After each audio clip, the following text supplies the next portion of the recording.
Hello and welcome to my channel today, Boo Snakes and More. Today we're going to be talking about Batman, so please like this video and subscribe to the channel.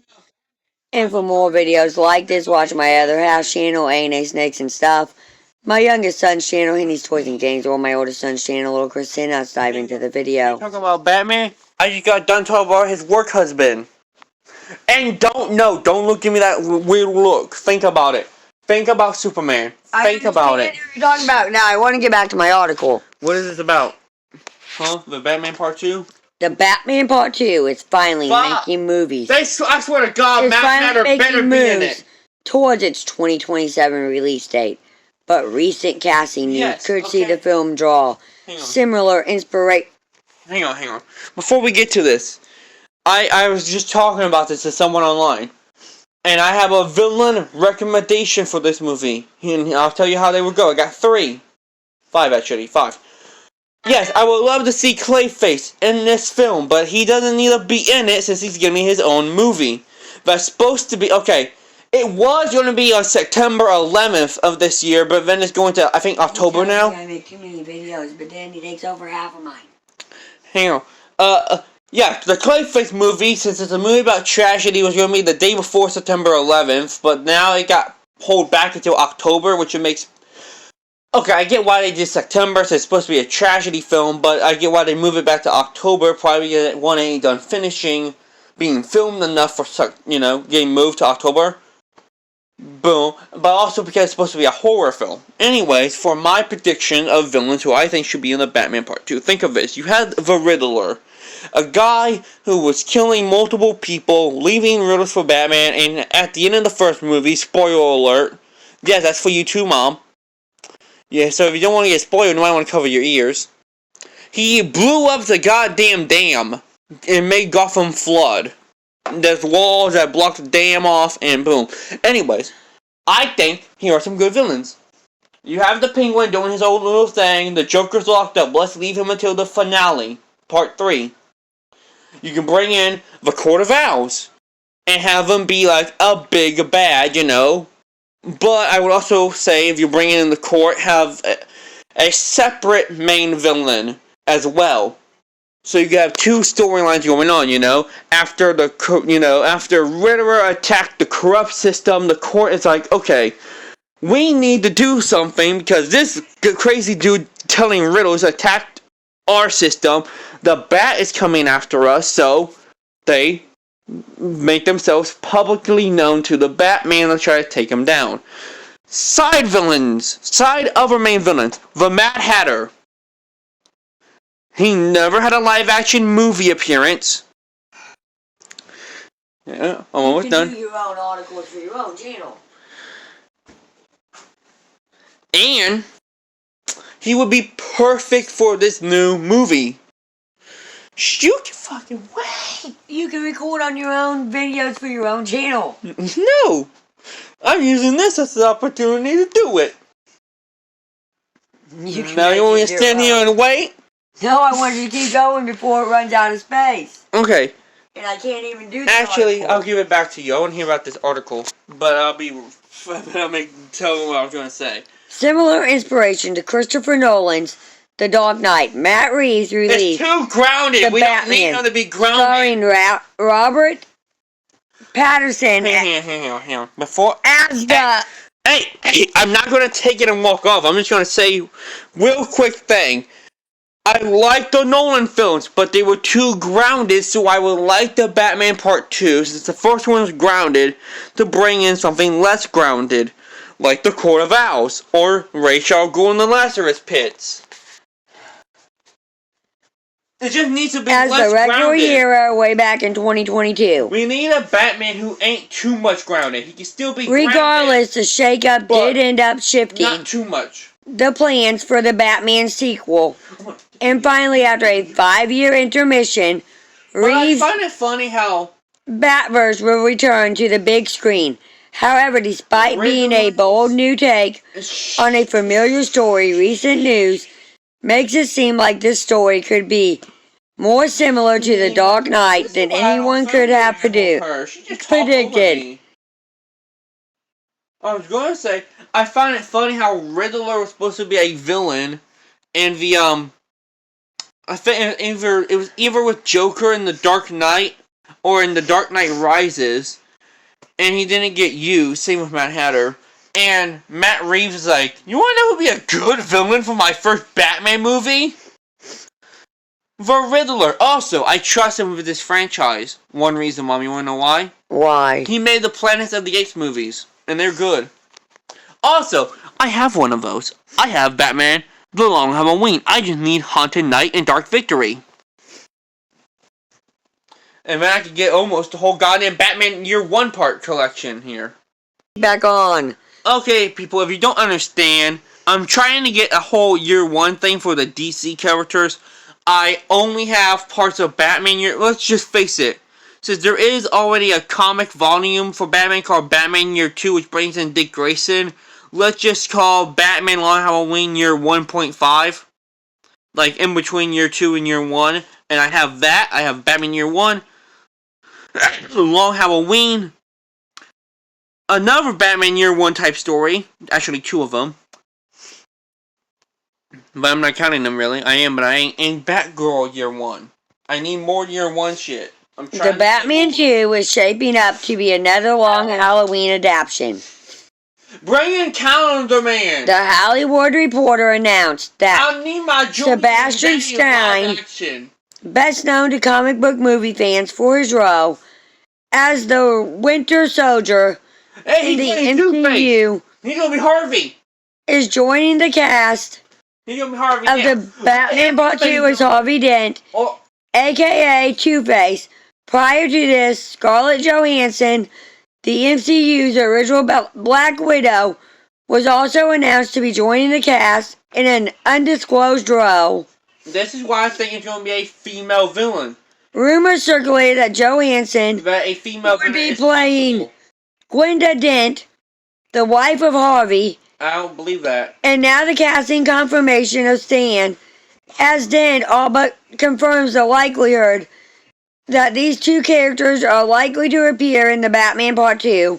I mean, it would make perfect sense to which could very well Long Halloween lead to this movie being a more faithful adaptation of The Long Halloween, a story which The Dark Knight was partially inspired by. But if we are doing Long Halloween, like I said, bring in Mad Hatter, Scarecrow, a more human Croc. It's grounded, so just have it be a rare skin disease, and make up a reason why he's a cannibal. Say that because they bullied him. Leave the Joker out until the first. How the Batman Part 2 can be a better Long Halloween than The Dark Knight. The Dark Knight blended a better Long Halloween. two well-known Batman series. Mom, bring it back up. We already have a better Long Halloween movie. It's the Long Halloween. Literally, they made the comic into a movie. It's not one for one. It's almost one for one. It's a two-part movie. Go watch it. I think it's on HBO Max. It's pretty good. It has the whole story down right. The only thing that changed was the ending. Instead of Batman figuring out by himself, Can I finish the article? I will explain. The ending in the comic, we go to Harvey's been arrested as Two-Face. This is why I don't like recording with him, because I could read the whole article and then he could do all of his talking at the end. I'm not going to remember this shit by the end. Anyways, Harvey gets arrested as Two-Face. He says there was more than one holiday killer. He says he was one of them. It's believed, and that also, what the fuck is his name now? I'm blanking on, well, no, not Carmine, Alberto Falcone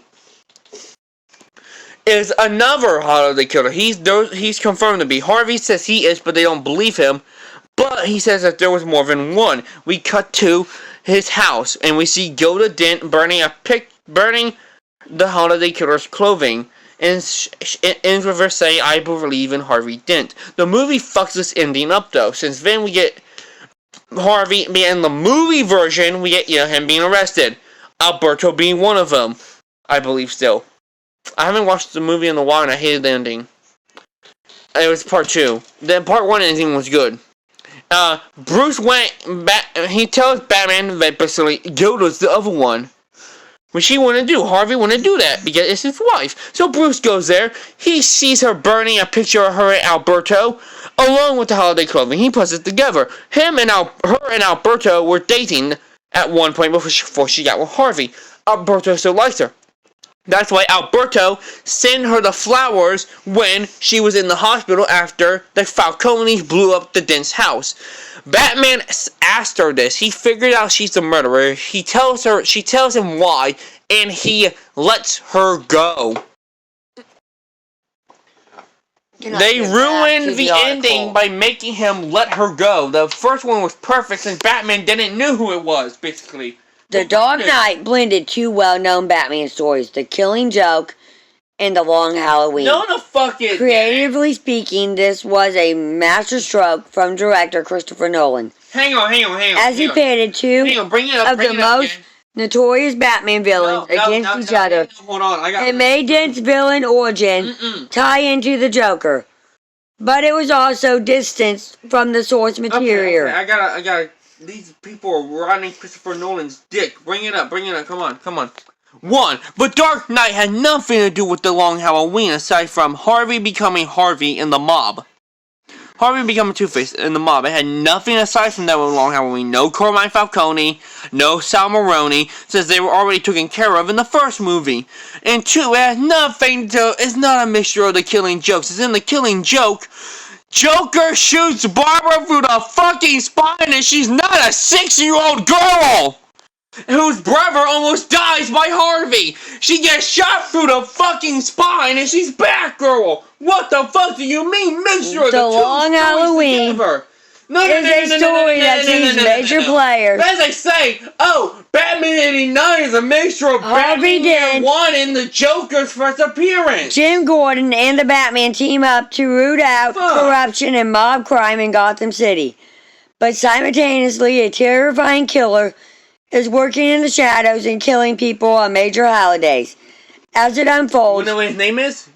Harvey's mental health deteriorates, She don't care. You wanna know who and the killer's truth name about his wife, Glinda, Mom. serves as a central element to a larger story. Hey, Mother, I got a question for you. Since it is Gotham, can you guess what Can I just finish reading? No, since it is Gotham, can you guess what the killer's name is? Falcone, now can I No. finish reading? No, since there's 3 of them. There's already a holiday killer named Calendar Man. They call this fucker Holiday. Okay, can I How's finish reading original? now? Fucking Holiday. You can fucking Holiday. That's Batman, man. You fucking Holiday. If the Batman Part 2 has indeed cast Joe Anton and Glinda Dent, Get going. You might not need this.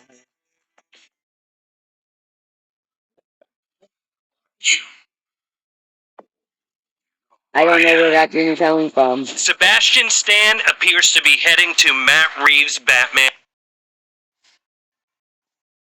Yeah, there we go. And it intends to deliver a more faithful adaptation of The Long Halloween. Hey, Batman Two-Face. This would be an incredible story that works perfectly with the dark Noel tones of Reeves. Batman Batverse and continues years right now, dog. Question Robert. And destructive this vision of Gotham truly is. Because over the course of this video, I'm going to tell you why I believe he's about to have a dance with fate in the Batman Part 2. Because the clues, casting choices, and emerging theories suggest that Reeves might be telling a story that's as much about Harvey Dent. It won't let me, I just have to read with it in the background. I got it muted. It's gonna undo it again anyways. Why it doesn't need Reeves Batverse and continues to illustrate how dark and destructive this version of Gotham truly is. Why it doesn't need to be a perfect beat-for-beat adaptation of the comics. This story is one of the most memorable and widely beloved series in the history of the character, and it is certain to get fans talking and engaging with the twisted and dark themes and narrators playing throughout. Why Batman movies keep going back to The Long Halloween. They fucking don't. All comic book movies face a unique problem in the fact that they often have too much source material to draw from. Some of these characters go back several decades, and Batman serves as one of the most widely popular and familiar for fans across a massive cross-section of TV comics and previous movies. But one of the most appealing elements of Batman stories often comes not a from adaptation unless if evaporation of the mind, adaptation consciousness, with no good Front versus and the Dark evil, Knight, and what it takes no to corrupt someone.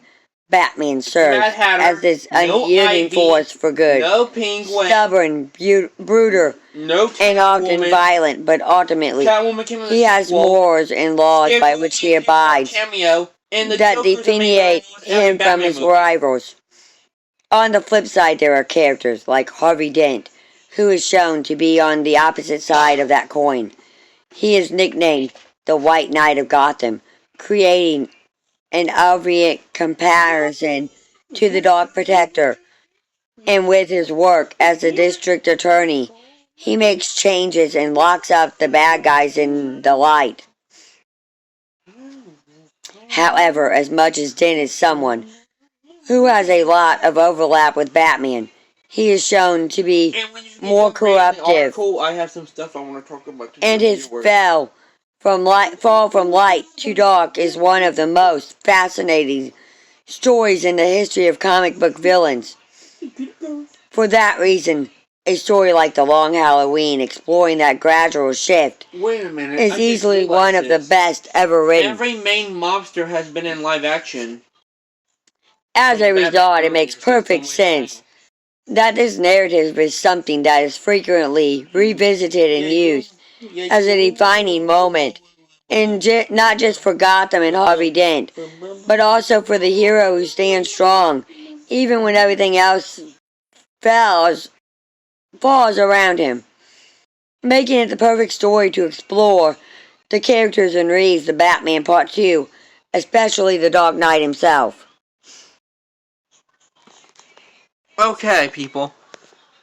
One, I'm gonna just tell you what I just figured out.